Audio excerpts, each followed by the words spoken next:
بسم اللہ الرحمن الرحیم۔ السلام علیکم۔ میری آپ سبھی سے التجا ہے کہ درود ابراہیمی پڑھ لیجیے گا۔ بسم اللہ الرحمن الرحیم۔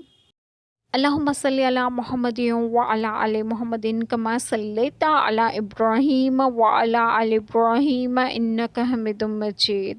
اللہم بارک علی محمد وعلی آل محمد کما بارکت علی ابراہیم وعلی آل ابراہیم انک حمید مجید۔ بسم اللہ الرحمن الرحیم۔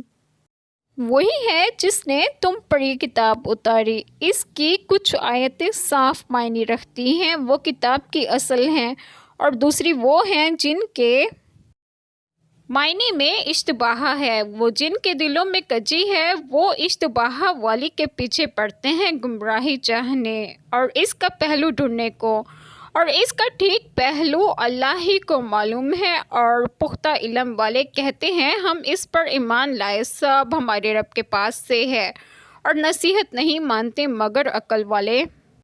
بسم اللہ الرحمن الرحیم۔ آج جو بات میں آپ لوگوں سے ڈسکس کروں گی وہ یہ ہے کہ احکام میں ان کی طرف رجوع کیا جاتا ہے اور حلال و حرام میں انہی پر عمل۔